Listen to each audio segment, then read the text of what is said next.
What really happened to LawBreakers? When LawBreakers was initially announced, everyone saw this game as the Overwatch killer. Granted, Overwatch was already released the year before, but people were already craving for something similar, and LawBreakers seemed to be it, at least in the beginning. The challenge for them was to battle a studio like Blizzard, which has the money and experience needed to bring in even new genres and make them more appealing. LawBreakers knew what it was getting into, but the gameplay was, as you could see, very similar to Overwatch. It's nice to have a change of pace and some new heroes, but in the end there were no major mechanics and differences to make it stand out. Paladins is also similar, but they went with a fantasy route. The sci-fi approach in LawBreakers wasn't that different to the stuff that was in Overwatch, and while the colour tone was definitely different and more cartoony in that game, the more serious approach here didn't really make that much of a difference. If anything, it showed that you can still get some nice stuff and improve on how you play, without having to rush that much to begin with. We want LawBreakers to be taken seriously as a competitive game. Not the best advertising. LawBreakers developers did a pretty good job with the game. It's okay to have more games in the genre you like, as that brings diversity. So even if some people said this is a copycat game in some ways, it was still fine, to the point where you had to figure out a proper approach and see what really meant to explore the world and adapt to all of that. It was quite challenging to figure out how to play and immerse yourself into a game world like this.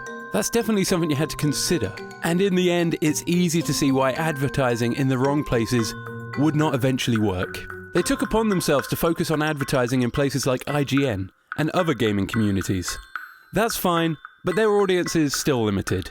And even that audience doesn't always visit such a website, which can be quite problematic when you want to advertise on a site where people interested in your game might not even visit or browse your ad.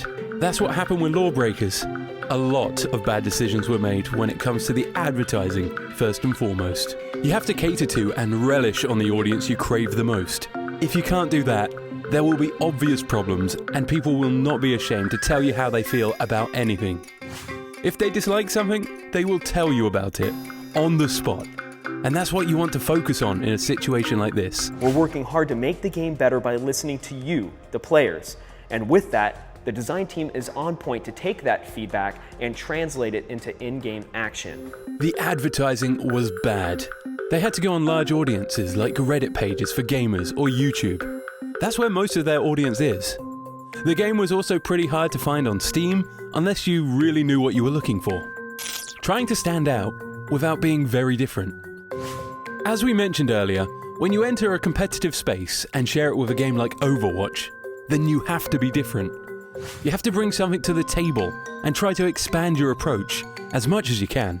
The trick with a game is that aside from a few main things, it's pretty much Overwatch with another coat of paint. When you have a new game, that's definitely not the type of thing you want to see. You want people to relish in your new title and always find something new. We'll just hammer on it over and over and over again until we feel it's good. And if we don't think it's good, we'll go back to brainstorming and come up with a better idea, implement it. Instead, in this case, people were looking for stuff to pick on because it was too similar to Overwatch, a game they already liked a lot and wanted to enjoy. When you have this kind of stuff, you really want to make it different. And in this case, it was quite obvious that they were not going to make so many changes to begin with. Which is a shame, because LawBreakers did have some rather unique things in it. But when there's too little of that, and too much influence from other places, the game is not increasingly appealing, and it will eventually face. We've been playing the game as developers for the last, year and a half, learning how to maximize it and optimize it and exploit it in our way, but it's never going to be the same way a player does it. Bad release timing.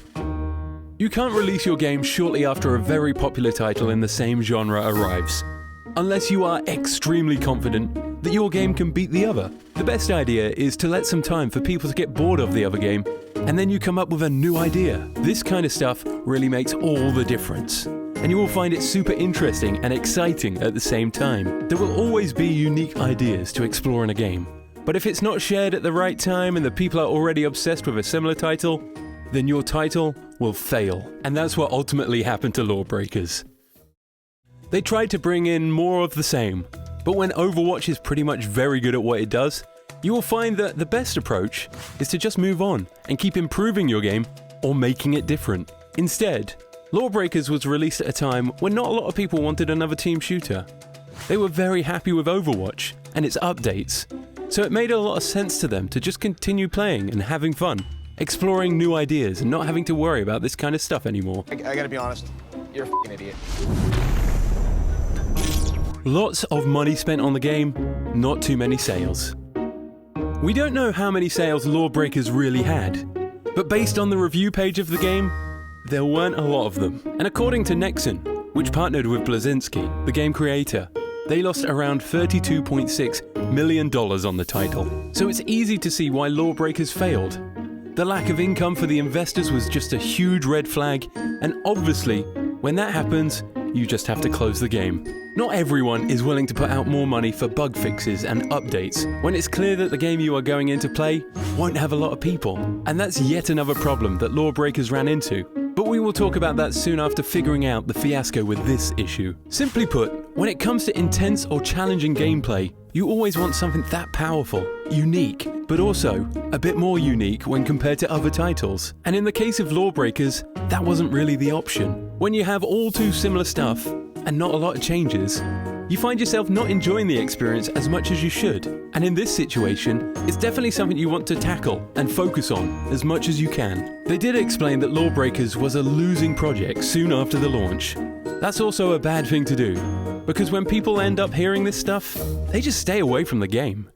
No one is going to invest their time in a title where the developers alone say it's a losing cause. If you want people to actually play it, then you need new content, balance updates, and just about everything similar to that. The more you put negative ideas online, be it in a forum or via the interview, people will think about it. Every move and every shot that they're firing is being respected by us as the technique we use to be able to make the game awesome. Low player numbers.